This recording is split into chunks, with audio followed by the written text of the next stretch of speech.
Hello and welcome to the 5 Yard Dynasty podcast. Hope you're all doing well this evening. Liam, how you doing? Well, good, thank you, Rich. How's things with you? Yeah, good. It was a good fantasy week. I think the less said about the actual NFL from my perspective, probably the better. but yeah, swiftly moving on. What about yourself? All good. Unfortunately, didn't get to catch all of the Packers game on Sunday. I had another wedding. It's what happens when you have friends that aren't in the NFL world. You have weddings on a Sunday. So it's just not on. It's not. It's so strange, isn't it? 2 years ago, we'd have been saying a Sunday wedding. How crazy is that? But so far this year, I've been to a Thursday wedding, a Monday wedding, and a Tuesday wedding. Which, yeah, I guess that's get them in. That's what happens when you can't have a wedding for 2 years, isn't it? Everyone gets pushed in. But before we dive into everything, keen to remind you that support for the 5 Yard Dynasty podcast is brought to you by Manscaped, who are the best in below the waist men's grooming. We still have an exclusive offer for you, so 20% off and free worldwide shipping when you use the code 5YARD. It's very simple, guys. We talk about this a lot. We've talked about it now for a few months. It is a fantastic product. If you're not using it, I can guarantee you are missing out. It is a very impressive bit of kit. So Liam, so you had a little sip of something there. It looked a little bit pinky. Have we gone back to the pink cocktails? Or have we got cocktail of the week? No. So this week I wanted to do pina colada, but I'm not a big fan of them because it's got coconut in, and I'm not a fan of coconut. So pineapple juice, coconut cream, and rum. That's all you need, and it should taste nice. I don't really know. I've never made one, but the pink drink you're looking at is Vimto Remix. It's some good stuff. What's a Vimto Remix? Think of Vimto, and then it's just like a different taste of Vimto. It's a bit more fruity. It's squash. It's squash. Okay, fine. I thought it was some. I thought it was some strange knockoff of a cheeky Vimto. No, it's not a cheeky Vimto. I've had too many of those. I was going to say I thought you were going to say you were too young to know what cheeky Vimto was, but yeah, that was my early years at university. There were plenty of cheeky Vimtos. I have a friend that's a big fan of port, so I know too well what they are. Yeah, I'd like to say we definitely weren't using port for it when I was at uni. There's no way on my student budget I could afford port. So let's just dive into it. Who are the highest scorers of the week? So a couple of new names in the top threes across the position. So for those that are listening for the first time, high scorers, we use 4-point touchdown for quarterbacks and PPR scoring, no tight end premiums for every other position. So quarterbacks, we've got Tua as QB1 on the week. After all the trade rumors going around, he threw for, I believe it was 4 touchdowns, 300 plus yards or something along those lines, Rich. You had Burrow and Stafford as well. So keen to point out Tua also had 2 horrific throws for interception as well. But yeah, there was a few competent throws in there. I think more than a few, Rich. I think you're giving him a bit of a hard time. But yeah, at the quarterback position, you also have Burrow and Stafford. So Stafford is a name that is doing really well, and Burrow had a great week, an absolutely great week. Yeah, it was strange, wasn't it? I expected that Bengals Ravens game to be a bit of a shootout, and it was slow to get started, but it kind of eventually turned into something pretty special, didn't it? I think Joe Burrow is on an unbelievable tear at the moment, largely buoyed by the fact that he can't keep throwing deep touchdowns to Jamar Chase. I do think there's probably a little bit of regression from that side, but look, we kind of came into the season hoping that Joe Burrow would solidify himself as an elite hot QB1 moving forward. And to me, I think he's absolutely that. I think he's kind of solidified himself in that probably 8-9 range. I'd throw him in a tier with probably Justin Herbert and Trevor Lawrence in that sort of mid to late QB1s. I don't know if you'd agree. But look, he's looking fantastic, and with the weapons he's got, it's hard not to bet on fancy numbers, is it? Yeah, I had him as QB. I think it was 7 before the season, QB 7, QB 8 range. And I'm happy to keep him where he is right now. I don't see much movement within that tier at the moment for me. At the running back position, we had Kamara, we had DAndre Swift, and Damien Harris making it into the top 3. Yeah, nice to see Kamara back producing, wasn't it? He had a monster first half. Yeah, but we've, since James has come in, we've seen those targets decline, and for him to have a 10-catch game was very pleasing to see. Definitely. Hopefully that's a sign of things to come. I guess probably the less said about Damien Harris's opponents, the better. But I think it's an interesting one, because I think if people are just box score watching, you could easily see, potentially him as a sell high right now. I do think that Patriots offense, that offensive line is very good. It is a power running game. We see that, they're basically not trusting Mac Jones to try and win in the game, which means that Damien Harris is always going to have a decent workload. But I'm not convinced he's anything more than a kind of volume-based RB2. And that, as you all know, that's kind of scares me. Yeah, I think the other thing you need to mention is Ramondre Stevenson, the rookie, was not a part of that backfield on Sunday. So that would have also helped Damien Harris get a lot more touches. It was interesting, though, down the stretch, they basically took Harris off. I mean, it makes sense when you're like 40 points up. Why not?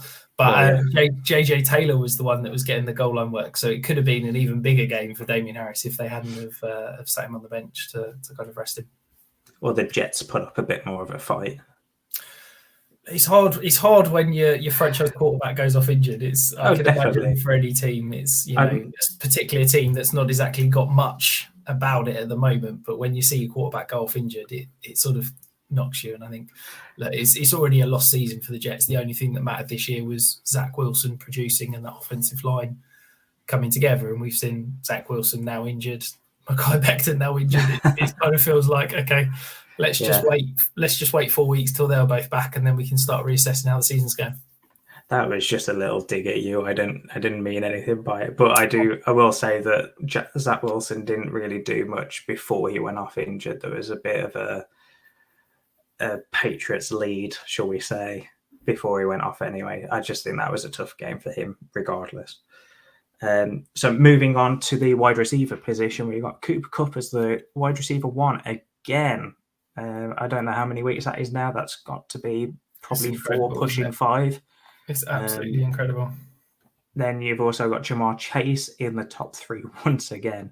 And then Mike Evans, who gave away Brady's 600th touchdown ball to a fan in the crowd, and then the fan got an absolute haul from the Bucs to get it back, or from Brady specifically, should we say. But yeah, that there were some crazy scoring games there. You also had, at the tight end position, you had CJ Uzomah go absolutely off for the Bengals. Pitts, without even a touchdown, got tight end 2 scoring there. And then Mike Gesicki also topped that top 3. I think that's an interesting top 3 at the tight end position, because you've got CJ Uzomah, where, yes, credit to him, is very impressive, but basically half those points were on a blown coverage. I mean, Javon Holland, I don't know what he was doing. He came down to cover nobody in the middle of the field, and Xavier Howard's thinking he's got inside help, and CJ Uzomah just jogs past them both for a touchdown. It was horrific. I think the Cole Pitts, look, I'll take some flack. I'll hold my hands up. I said that the price we were paying on Cole Pitts was ridiculous. I still kind of believe that. But I think, look, he's absolutely producing. But we've seen the last 2 weeks that he's actually being used how we hoped he'd be used. He's not a tight end. The last 2 weeks, he has not been used as a tight end. And I think that hopefully Arthur Smith has finally realised what he's got in Cole Pitts and how to use him, because he's stopped, lining up so much in line. He's spending over a third of his time as an inline tight end. That's not Cole Pitts. He's basically replaced Julio Jones, which is where he's suddenly blown up for these last 2 weeks, and you've seen him running more routes as that X receiver. We've seen the Falcons utilised him, I think, 3 or 4 times as that X ISO. So you've got the 3 receivers to one side, and you've got Kyle Pitts alone on the solo. And basically what that does is that forces the defence either to go too high in order to shade a safety over Kyle Pitts, or to go pure man over Kyle Pitts. And there's not a corner in the league that can cover Kyle Pitts one-on-one, which I don't know why the Falcons haven't been using it more often, to be honest. Arthur Smith's a very smart man, and he didn't do it hardly at all in the first 3 games. So it's interesting that he's finally doing that. But the big one I'm keen to talk about is Mike Gesicki. We talked about him last week as, is this finally the breakout? We've seen consistent production. We've seen him put together a few decent weeks, and he's done it again. I think he's had 4 top 12 weeks so far this season. He's had 6 top 24 weeks. So when he's producing, what more can you want from him? He's up at my tight end 8 now, and I really think that he's very close to that Noah Fant tier. Do you think that Gesicki's someone that you're buying into, that this is the real deal, or do you think it's a case of once we start to see Will Fuller return, once we start to see the other parts of this receiving game come back, Mike Gesicki's going to disappear? That's exactly what I was going to say, is that my biggest issue is who else do they have as wide receiver? I mean, you had Waddle get injured during the game. We've had a couple of other injuries around there. Parker has been in and out, I believe. And then you've also seen the other tight ends there get targets. It's not just Gesicki. You've also got, is it Smythe or Smith, however you say that Smythe, one? yeah. And Adam Shaheen get targets, and not just 1 or 2. You're talking over 3 for both of them last game at least. So do you think that it's just going to be the fact that there's a lack of wide receiver there, and that there's a lack of receiving target? Or I think, personally, for me, I think it's down to that, and all of the tight end targets will drop. Maybe the percentages between them will stick to how they are, and the share between the tight end position is set in stone. But I really struggle with Gesicki getting this amount of targets on a long span for the stretch of the season, basically. Yeah, and I think that calling him a tight end is even more ridiculous than calling Kyle Pitts tight end. I mean, Gesicki runs 80% of his routes from out wide. Like, he's not a tight end. He's listed as tight end, but it's ridiculous. I think, it's interesting. If we see Preston Williams, Devontae Parker, Will Fuller, Jalen Waddle all back fully fit, yes, there's probably not going to be enough targets to go around for Mike Gesicki. As you add into that, you've got Myles Gaskin, who's looking very good as a receiving back out of the backfield. But, can we sit here and say Will Fuller's going to play every week? He was much maligned. He finally proved himself that he could stay fit last year. He then got PED suspension. He's then come back this year, and now he's on IR with a broken finger. Devontae Parker, I loved Devontae Parker coming out of college, and I was the biggest Devontae Parker stan when he came out, and I was so excited for that 5th-year breakout. But the guy can't stay healthy. Preston Williams, we're now in 3rd year. He's come back off that ACL. Is he going to kind of stay healthy? I just think that, Mike Gesicki, he's producing, and good things happen for that Dolphins attack when he's targeted. I said it last week, and I'll say it again. I think that he is, he's a freak athlete. I think that whilst we might not see these crazy high target numbers that we've seen over the last 2-3 weeks, I do think he is a plug-and-play tight end, which, when we're talking that tight end 8-9 range, give me Mike Gesicki over Dallas Goedert or Logan Thomas or Tyler Higbee or Dalton Schultz or Hunter Henry. Like, those are the guys that go in that range. And to me, Mike Gesicki is a cut above those. I think if you can bridge the gap between Gesicki and Pitts and try and get Pitts with Gesicki coming off these great games, I think do it every day of the week. Obviously, don't pay 2 firsts on top of Gesicki for Pitts. That's a bit ridiculous. But if it's the matter of like a second on top, then why not? I think at the moment, the way I see Gesicki is sell high. Essentially, I just think that I don't think you're ever going to sell high on a tight end that's not one of the elite ones. I think that, like you, people just don't value the position. So what are you getting for Gesicki most at the moment? A second? That's why I said bridge the gap between him and Pitts, because if you can get Pitts, I think Pitts has got that. I think if you could, upside. I love the idea. I love the idea, but I think if you can buy Kyle Pitts in any league right now, you're a braver man than I, because I wouldn't even want to go and ask what the price is, because I reckon everybody's quoting, obscene numbers after these last 2 weeks. Probably. Maybe even then a Kelce, maybe with him struggling a little bit more this year. Absolutely. So moving on to the significant news, we've got less than previous weeks, but a couple of big storylines. So first of all, Pat Mahomes went out of the game with a possible concussion. He has been cleared, but we could see some lingering effects there. Is there anything you wanted to speak on that one, Rich? Because I know that could be a big injury if it does linger. Yeah, I know there was some rumours that he got concussed, and obviously Andy Reid came out and said that he cleared concussion protocol. I think it was a really nasty looking injury, wasn't it? His necks aren't supposed to bend that way. But if he's fully fit, look, you're firing him up. It doesn't matter how bad a couple of weeks he's having. Doesn't matter how bad a stretch that Chiefs offense is having. You're still starting every option that you've got in it. You're still starting Kelce, you're still starting Hill, you're still starting Mahomes, and you're probably still starting Darrell Williams, and there's nothing you can do about that. I've been on record saying that I really believe this Chiefs offense is, a kind of a fire ready to just blow up and go crazy. And I still think so. Mahomes is still the absolute 101 in any Dynasty Superflex. And if you can get, perhaps a slight buy low window, I'd be going and asking the question, because I think people are seeing, what Kyler Murray's doing and the likes. And if you can pivot off Mahomes to Kyler Murray plus maybe a little bit thrown in. I'm sorry, if you can pivot from Kyler Murray to Mahomes plus a little bit, then I'm definitely doing that. So moving on over to the Browns, Odell Beckham Jr. has a shoulder injury, could be out 1 to 4 weeks, depending on further reports. We haven't seen anything since the game, so we've got to see how that one goes. But that could be a frustrating addition to this season for Odell.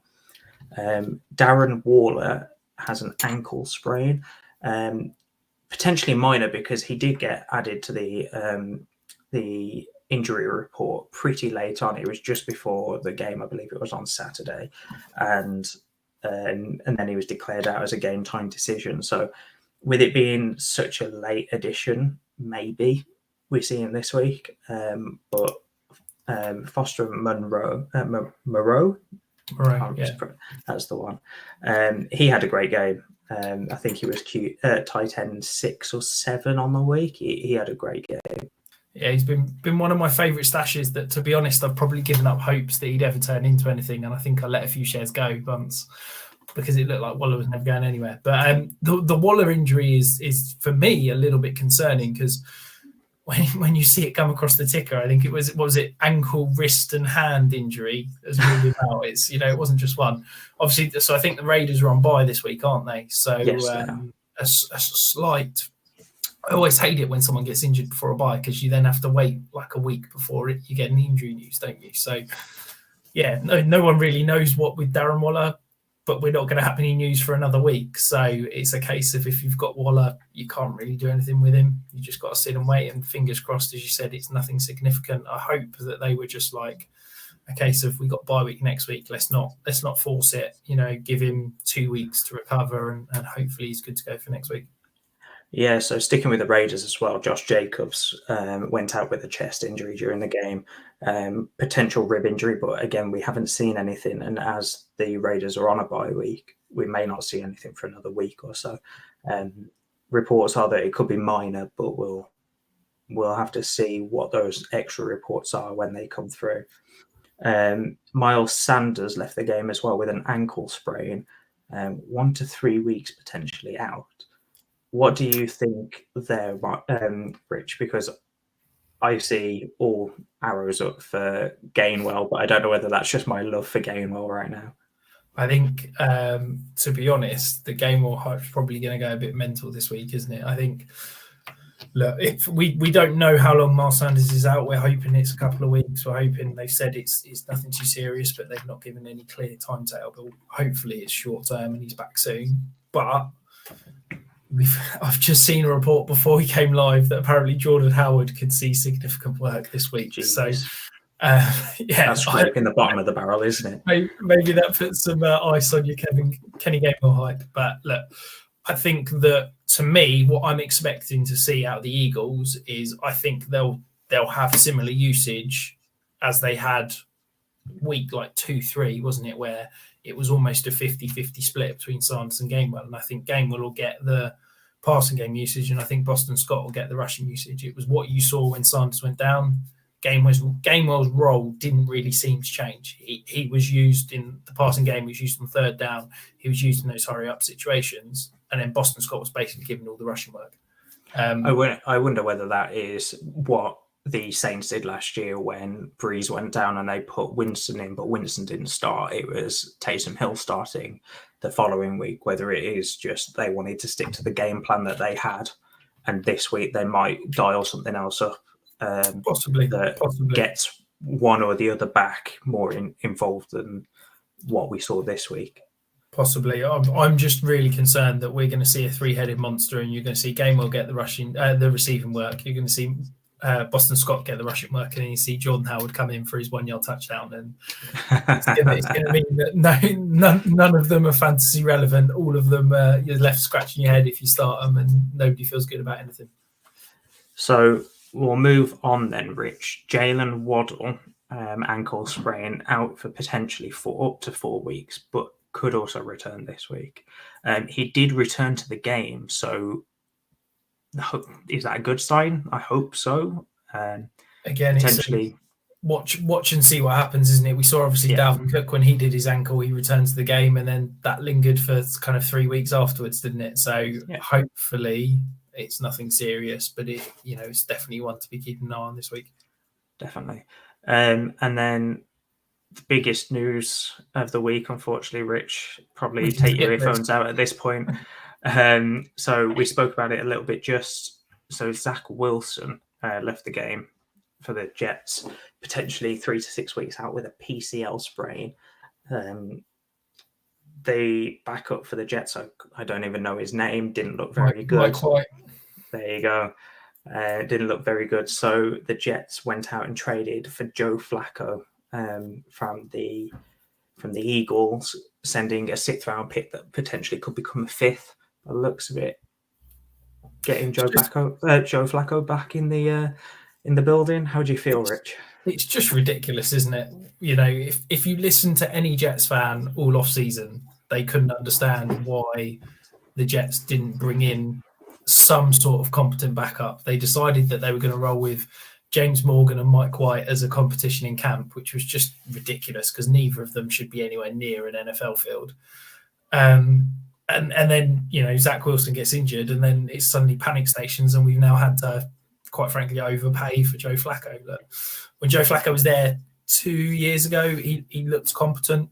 To be honest, he looked like a better quarterback than Sam Darnold did at the time. So I think it's hopefully shouldn't be too bad for the kind of additional weapons in that Jets offense. I think you can probably, Corey Davis takes a hit, but it wasn't that high anyway. Jameson Crowder probably takes a slight tick up because he had pretty good rapport with Joe Flacco, who was there previously, and Michael Carter probably takes, not much of a knockdown, but probably a slight knockdown. But it's just a case of hopefully Joe Flacco can pick it up quick. He's worked with the LaFleur's and the Shanahan scheme previously, so hopefully he's a quick learn, and we're seeing him start. Because if Mike White has got to start another NFL game, it's not going to be pleasant for me to watch him. I think it's essentially torture at this point, isn't it? So I think the only other big news to go then would be the bye weeks. We've got the Raiders, which we've already spoken about, and the Ravens coming up this week. But I wanted to highlight this as well, Rich, because I know that people will get caught out by it, is daylight savings in the US. So the clocks do go back an hour on Sunday, which means the Thursday night game is at usual time, about 1:20 for us in the UK. But the Sunday games and the Monday game next week, or this week, should I say, are going to be an hour earlier. So they start at 5 p.m. and 8 p.m. UK time. And then roughly a midnight kickoff for Monday Night Football. Just wanted to bring that up because I have been caught out by it in the past, not realising what week it is. There's always 1 week in the season where the US have a daylight savings roll back a bit earlier than us in the UK. But if you weren't aware, there you go. So do yourself a favour now. Set yourself an alarm on your phone as you're listening to this for 4 p.m. on Sunday to set your lineups, because you can guarantee that you'll get to like 5 and you'll suddenly think, oh, I need to set my lineup. So I go and do it now, and all the games are kicked off. I love this time of year because I love it when the clocks change faster in America than they do over here, and you get that 5 p.m. game, because it means that I can watch all of the second game without having to go to bed. So I do love it. But yeah, it is a headache because me being my OCD self, it throws me out of my process in terms of I sit down and do my lineups, do my rankings, and then go and have dinner. But yeah, hopefully it shouldn't throw things out too much. So the Dynasty stock market, Liam. So we've got some big risers and fallers. So focusing on the risers, this is just a super quick one really, because this stat is absolutely mental. But just wanted to mention Marquise Brown. We've talked about him a couple of times. He is, by the looks of it, having a breakout season. I still think the value hasn't caught up with his production. I still think he's undervalued. But he had 321 air yards on Sunday, which, I mean, normally you talk about a big air yard game being like 150 to 200. For him to have 321 air yards was completely mind-blowing. Yeah, definitely crazy. I don't really know what else to say on that. The only thing that I have concerns about is what Bateman is going to do in that offense going forward. He's come in and he's looked like he is a big part of that passing offense right now. But 321 air yards is insane. It's insane, isn't it? So another riser for the week was Michael Pittman Jr. So he's currently the wide receiver 21 in fantasy. He saw a 23.3% target share. Liam, is he the wide receiver one to own in Indianapolis in what is now an improving passing attack? I mean, when T.Y. Hilton came back, we saw him get a lot of targets. Yes, it was for one game. But we've seen that Hilton and Paris Campbell can't stay healthy. And if Pittman does, who else is there to throw? Maybe Zach Pascal, but we didn't really see much of him this week. I think Pittman is the one this year, but I do want to see what happens in future years, because will T.Y. be around next year?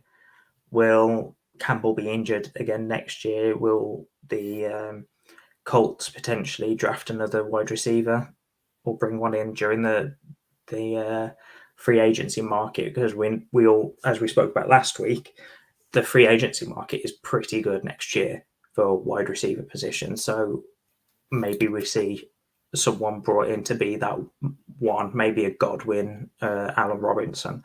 But for this year specifically, Pittman is going to be the one, in my opinion. In future years, I'm struggling to see that carry on. Yeah, I mean, I've never been the biggest Pittman fan. He's producing far better than I thought he would. I don't expect him to keep up this wide receiver 2 pace. I think he's probably going to fall away, as we said, if Hilton does come back.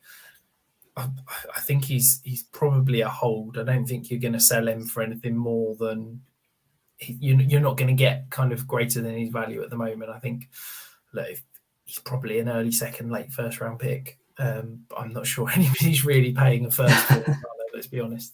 But then the other big riser, and I texted you in yesterday and said, look, we need to try and shoehorn this guy into the pod because I want to talk about him some more. So it's DAndre Swift. Look, the guy is incredible. He is an absolute, phenomenally talented player.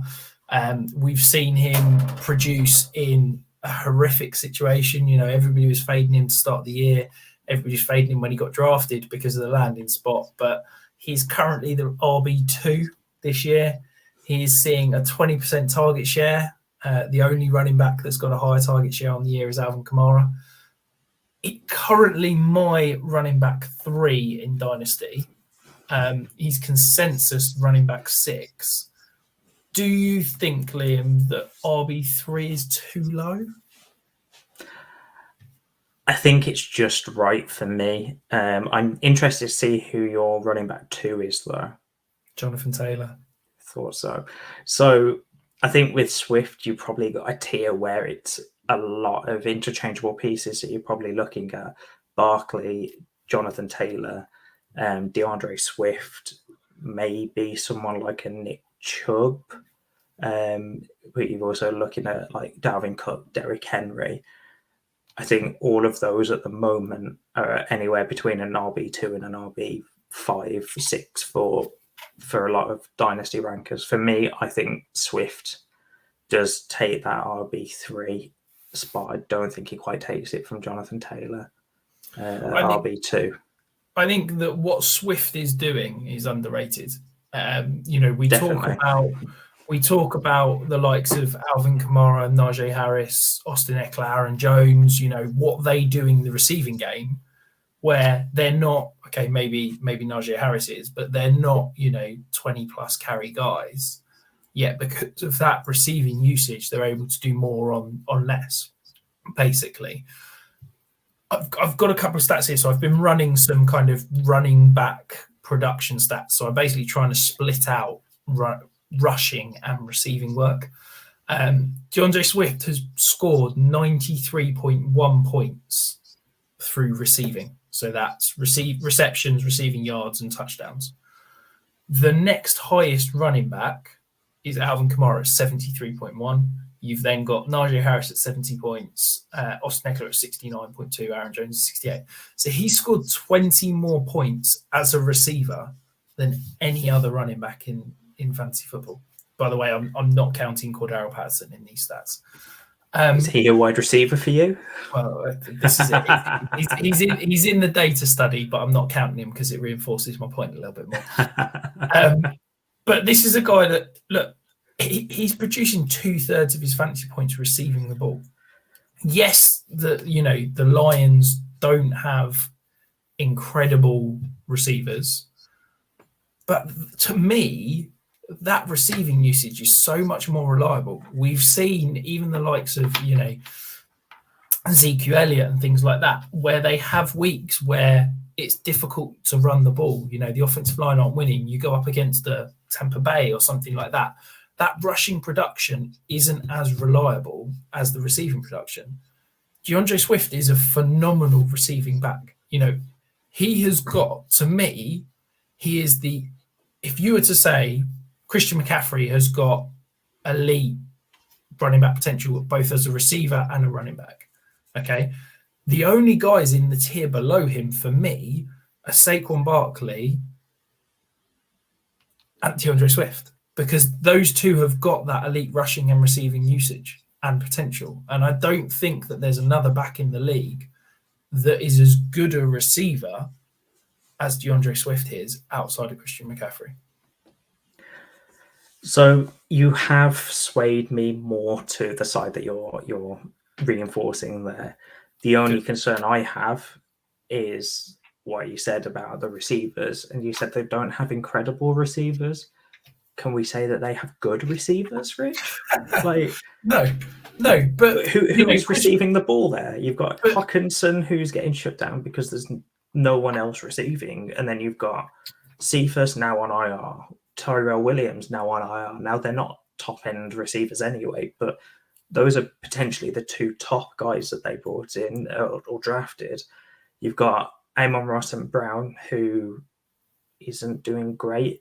Are we saying that Khalif Raymond is not an incredible receiver? I don't think that's news to anyone. They've got nobody. They've got nobody. I will 100% give you that. I will give you that. They've not got any receivers. Okay, but let's go back to Christian McCaffrey. When he was drafted, the Panthers didn't have any good receivers. They were rolling out Kelvin Benjamin and people like that. It's Devin Funchess, wasn't it? They didn't have any good receivers. They then bring in DJ Moore, Curtis Samuel, Robbie Anderson. They're good receivers. DJ Moore is an elite receiver, and yet Christian McCaffrey's still producing as a elite running back, getting opportunity in the receiving game. And I'm saying that is what DAndre Swift has got. I'm not saying he's Christian McCaffrey, but I'm saying he is the closest to being the next Christian McCaffrey, because put your fingers in your ears if you don't want to hear it, but Christian McCaffrey is not going to be Christian McCaffrey for the next 4 years. Somebody is going to, come in. And I just think that DAndre Swift, if that offensive line continues to improve, if this offense, because this is the other thing, is that this offense as a whole is terrible. If the offense improves, so do those, trips to the red zone. So do the opportunities to score more touchdowns. He's not going to have to take receptions 60 yards for touchdowns anymore. He's going to get nice little wheel routes in the red zone for, a nice 5-10 yard score. I just think that, to me, DAndre Swift is a properly elite running back, and I don't think he gets talked about enough. I do agree with your points. I just don't see him as the next Christian McCaffrey, and that's kind of what you're saying without saying it. Maybe that was a silly point. Look, nobody's going to be the next Christian McCaffrey. There's a reason why he's got the greatest running back season ever. It's no one's going to get there. But I think DAndre Swift has got that incredible talent and that incredible usage that not many people can kind of lay claim to the ceiling that he has. My other concern that I haven't raised yet is, what do we see with Goff next year? Is Goff gone next year? And if so, what are you going to have in place of him? Are you going to have a rookie quarterback? Because that won't help Swift. I don't think, to be honest, I think I would be shocked if the Lions see this as a 3-year rebuild and don't take a quarterback next year. And you see Goff out again. Even just because there's no, you can sit here and I'm sure the college guys will do a much better job talking about the quarterback, but there's no stud quarterback. So maybe the Lions, they sit back and they say, actually, we're going to wait until, 2023 for our quarterback. We're going to take an elite edge rusher out of Oregon. We're going to go and take an offensive lineman or something like that and rebuild in the trenches, which is where we're looking to go. And maybe this offense for another year is built around DAndre Swift. I think that a top wide receiver is going to end up there, so maybe that does affect the target share a little bit. But my biggest concern is what they're going to do at quarterback, because if they bring in a rookie, I don't think that helps Swift at all. Yeah, no, you're probably right, but I think he's too talented to not produce. Basically, I'm not arguing the talent. I'm going to put that out there before I get absolutely pummeled on Twitter or something. I don't argue with the talent. I think he's great, and that's why I've got him as the RB3. I just worry about the future at the quarterback position because it's going to be so unstable. Yeah. So our fallers for the week. So the first one is Calvin Ridley again. It feels like we talk about this very often. I don't know what to make about it. All the stats are there. He has got, a decent target share. He's seeing 20% plus. The air yards are there. He basically just needs to catch some balls and catch some touchdowns. But he's had one top 24 week so far this season. Do you think are you expecting a bounce back, or do you think there's more, Julio's gone, there's more weapons, they're using Cordero Patterson, they're using Kyle Pitts, and Kyle Ridley's just sat on the back burner?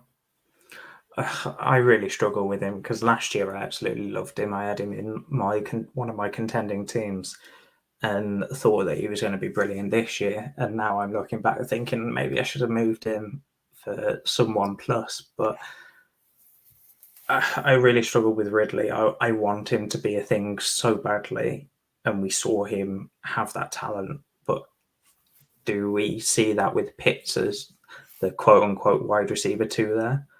I don't think Arthur Smith is using him the way that he needs to be used, and that for me makes me struggle to see where this change is going forward.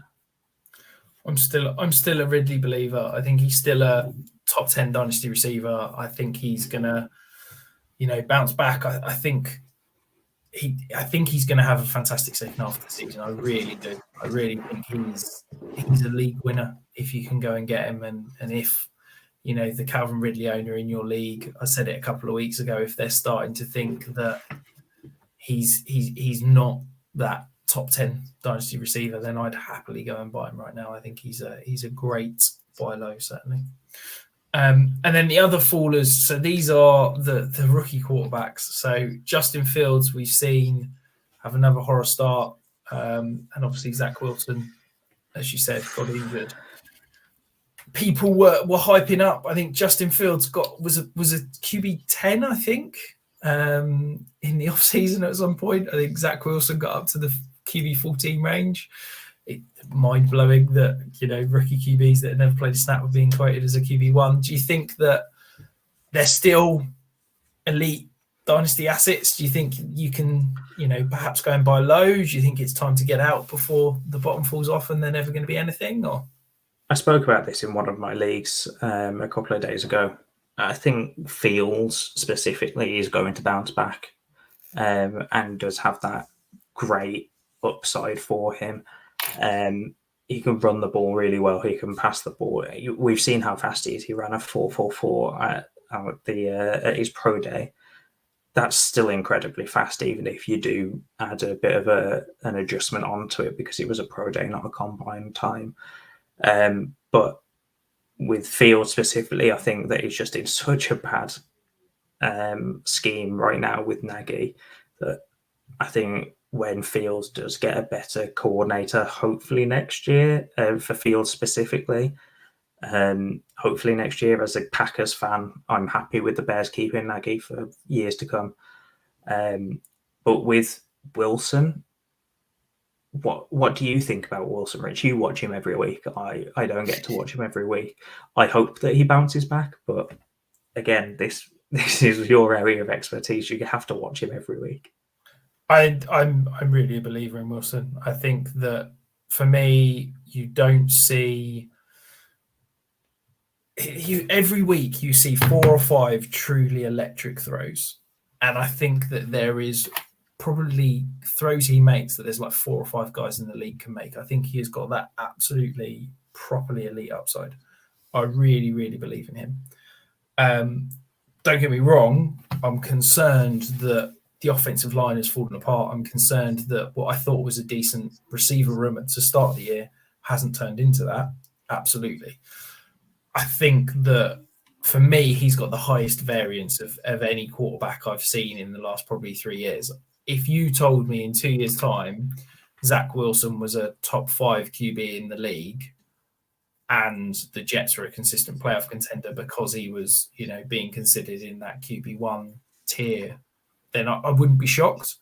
If you said to me that he'd flamed out and the Jets were entering yet another rebuild with the 5th high drafted quarterback in the last 15 years, I wouldn't be shocked. I think he is literally got every range of outcomes you can believe. I think from a fantasy perspective, that me, I'm always looking to buy low, but I also think that QBH is massively overvalued. So if I can get him for a late first, I'm probably happy paying that. But yeah, I'm probably just gonna sit and watch and let others do what they want with him, to be honest.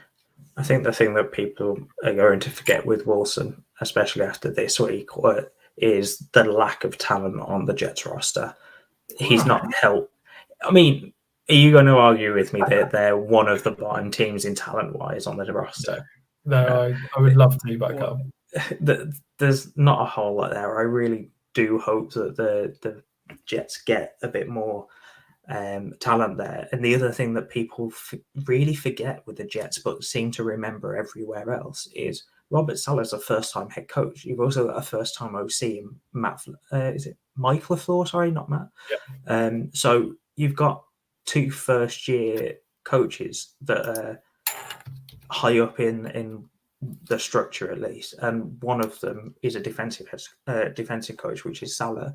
So what help does Wilson really have there? I mean, I'm not saying that they're not good because they're first year head coaches, but do we see more improvement as the year goes on because these coaches are getting more acquainted and slowly getting into a routine and a rhythm of figuring out what does actually work in the league? I just hope Wilson gets some more talent around him, because if he doesn't, I really struggle to see the future. Yeah, no, absolutely. So moving on to our stars of the week then, Liam. You've already discussed him. We've already mentioned him.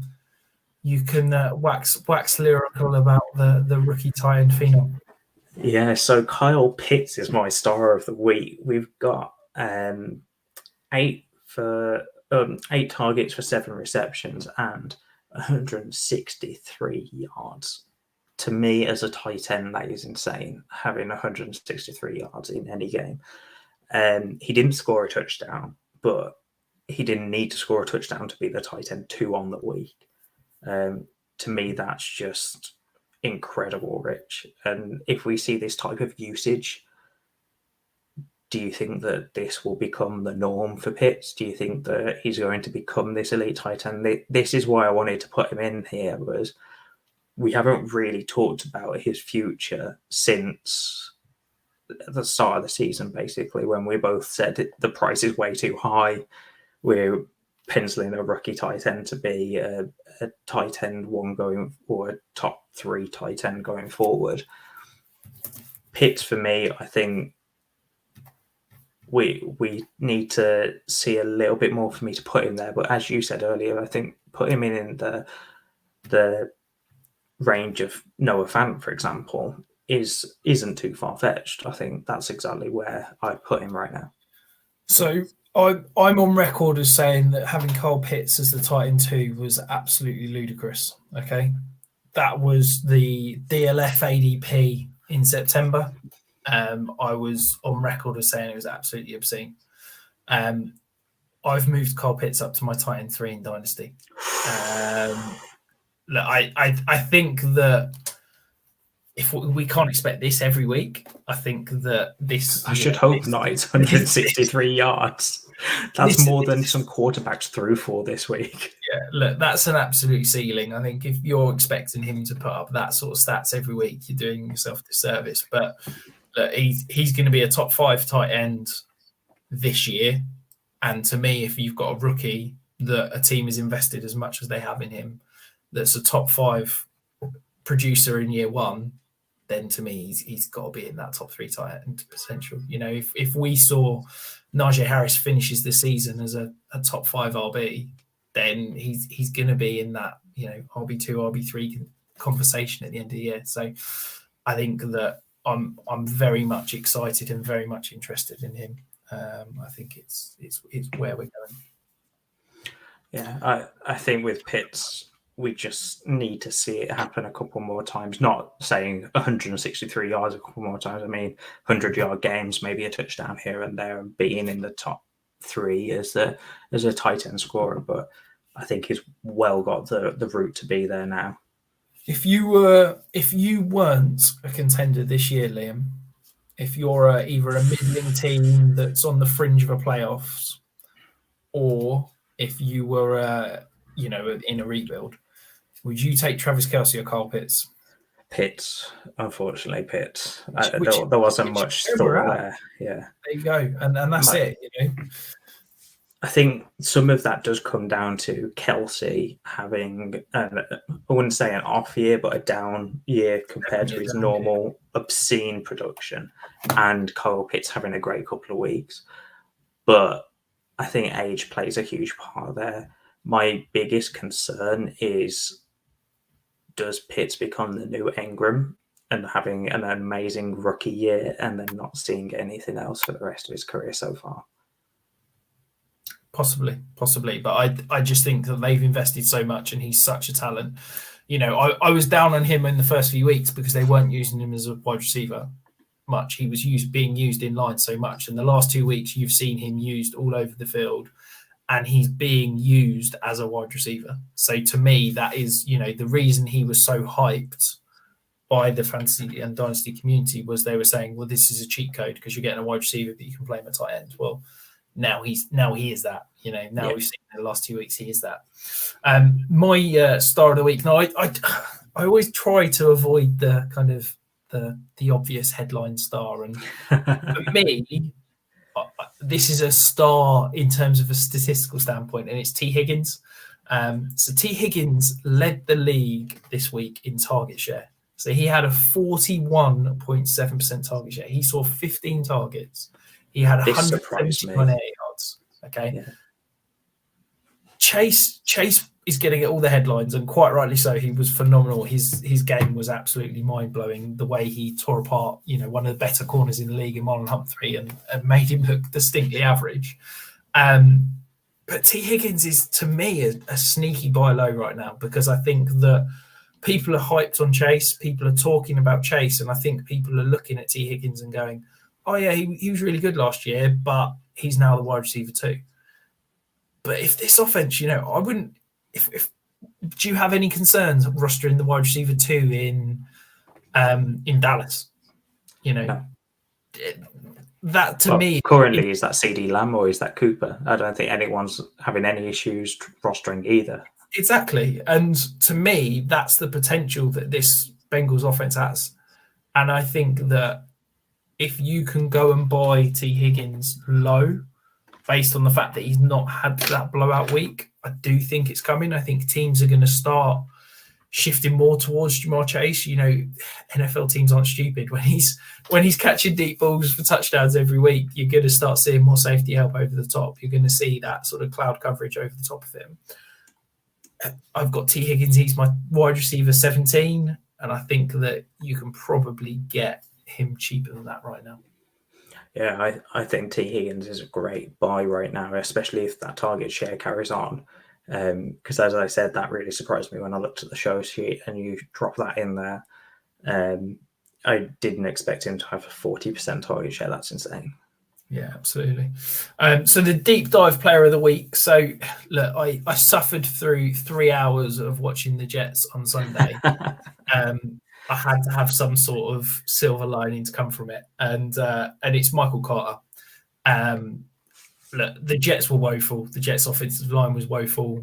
We got beaten up all over the field. It was like Big Brother, Little Brother, and the same as it has been for my entire Jets fandom with the Patriots, to be honest. But look, Michael Carter, this is his backfield now. I wanted to talk about Michael Carter on the week that I had to miss because my little one was unwell. But we saw on Sunday it is 72% snap share. He had a 60% opportunity share. To me, I think that Michael Carter is not going to be a fancy starter this year. Okay, I don't think the Jets are ever going to be in a position in terms of where the offense is, where the offensive line is, that he is going to be a top 12, top 24 running back this year. But the thing you've got to remember, the Jets have got 2 first-round picks. They've got the Seahawks pick, which is first-rounder, which is looking particularly nice right now. Yeah. So they're going to have a very high first-round pick, a very high second-round pick, and then they've also got the Carolina Panthers second pick. They've got what I think are 2 studs at left guard in Vera Tucker and left tackle in Becton. They've got a competent center in McGovern. They maybe bring back one of the right tackles in Noah Fant or Morgan Moses. But I'm fully expecting the Jets to draft a lineman high, whether that is a guard or a replacement right tackle, and probably go out and spend some money in free agency. If this offensive line next year, if Becton can stay fit, if Vera Tucker keeps improving like he has done over the last few weeks, this offensive line could be one of the best in the league very quickly. You've then got potentially Zach Wilson coming into a second year. If this offense can take a step forward, which we traditionally see with Shanahan offenses, it's the second year where they make that leap. You saw it with Matt Ryan in Atlanta. You've seen it with Jimmy G in San Francisco. You saw it in Green Bay. You saw it in Washington with Kirk Cousins. I think that if this offense takes that step forward, I really believe Michael Carter could be a top 15 back as early as start of next season, and you can probably go and get him right now for what? Probably paying a second. A second. He's probably. I mean, he's my RB28, just because I think I don't need to rank him any higher because you don't need to go and pay that value. Yeah. But I really like the player. I've been really impressed with him for the Jets in what is, as I said, a lost season, and he offers that elite receiving usage. We saw him in college. We've seen him so far this year. He is a fantastic receiving back, and he is very good in space. And I do think that if this offense steps forward, I think Michael Carter could be a fringe RB1 as early as next year. Yeah, I've got nothing else to add to that. I think that we won't see another running back added by the Jets unless it is a late round pick. Definitely. I think you've got too many holes on the roster as a Jets organization to waste a pick on another running back. It's turned into Liam pick on the Jets.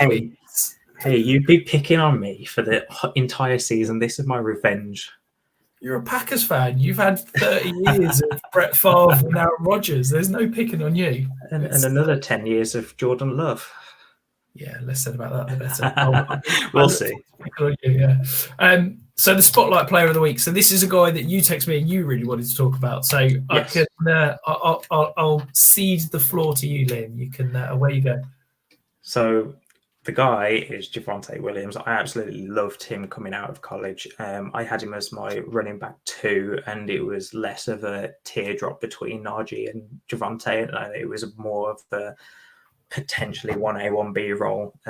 I loved Javonte coming out purely on his tape. I know that you also had Michael Carter, who we just talked about in that backfield, but I absolutely loved Javonte coming out. This week, he had a 50% opportunity share, and he just looked so much better than Gordon. Like, I don't know how else to put it. I'm talking from a film point of view. You're going to come in with all the stats in a minute. There'll be some crazy stat that I've never heard of before. But from a film point of view, he's just one of those players that has the it factor for me. And when I say that, for those that don't watch film, is you can just feel it when they play, that whatever they do, you get excited about, or you think, oh, wow, that was better than I expected them to do. I think with Javonte, we're only going to see the value rise from now on. Gordon isn't around next year unless they bring him back, which I doubt they will with how well Javonte has been doing in a 50% opportunity share. I just think the sky is the limit for Javonte. Running back 1 next year, maybe. That's some high hope. This backfield is just completely mental. I have never seen, every single week when I open up the stats and go and look at it, it's like a 50% split exactly. And I've never seen a backfield like it. Normally when it's a timeshare, it'll be like one back will have like 60%, one will have 40%, and then the following week it might change or whatever. They are literally 50% on the dot every single week. And it's like, right, Javonte's going to get more receiving work, but Melvin Gordon will have the rushes. And then it'll flip the following week. It's mind-blowing, but it's very interesting to watch. And I've got Javonte in my main home league. I've really keen to dive into him. I think that he could be fantastic. And I'm very excited about what his potential could be. I think I'm probably not as high on him as you. I am excited on him for the rest of the year. Like, the Broncos have got a fantastic stretch down the end of the season. They've got a fantastic stretch down the playoffs. So I'm very excited about that. I think with Javonte, just for the listeners to know how high I am on him, I turned down a offer in a 1 quarterback league, which were 2 firsts next year. And then it turned into 1 first this year, 1 first next year, and I still turned that down as well. I do think Javonte is going to become one of the best backs in the league, one of the top 12 backs fantasy-wise anyway. He just has that it factor for me, and that's what I want in a guy that I roster at least. Fantastic. Have we got a listener question? Yes, so we have 2 from Fazian in in the YouTube chat, he has been commenting as we've gone along. So Faison, sorry we haven't got around to them as we've gone along. Just going back to our discussion on Pitts and the tight end position, he asked, how do we value Pitts over Waller currently? What do you think about that, Rich? So for me, I've still got Waller ahead of Pitts. They're in the same tier. They're very close. I just think if Waller comes back fully fit from the bye, we could see him basically be a league winner. And I think that his ceiling in the short term is higher than Pitts. So that's why I've still got him higher than Pitts in the dynasty sphere at the moment. I think for me, they're very similar.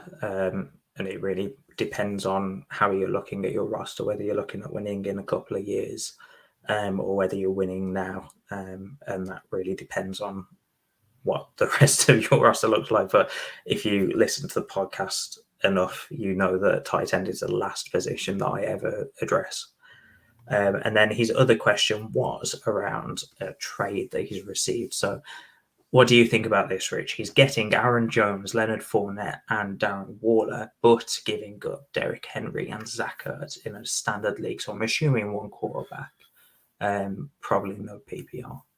Yeah, I'm presuming that's probably redraft. If that's redraft, then yeah, I'm probably taking that, to be honest. I think if I can get, unless I've got a solid RB2, if I'm getting Aaron Jones and Leonard Fournette for Derrick Henry, and I'm getting the upgrade from Zach Ertz to Darren Waller, I'm probably taking that. In Dynasty, that's an absolute smash for me. I've got Aaron Jones ahead of Derrick Henry in Dynasty.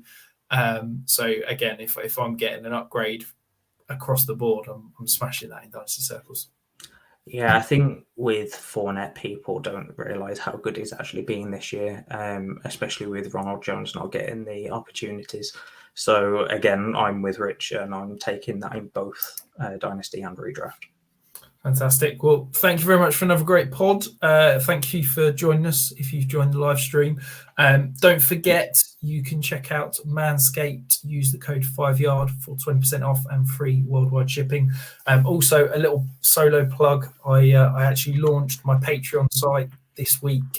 I'll be honest, I've been completely bowled over by the response. I've already got 15 patrons signed up.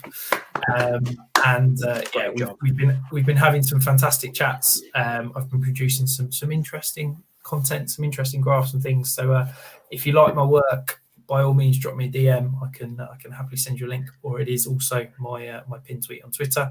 Liam, where can the people find you?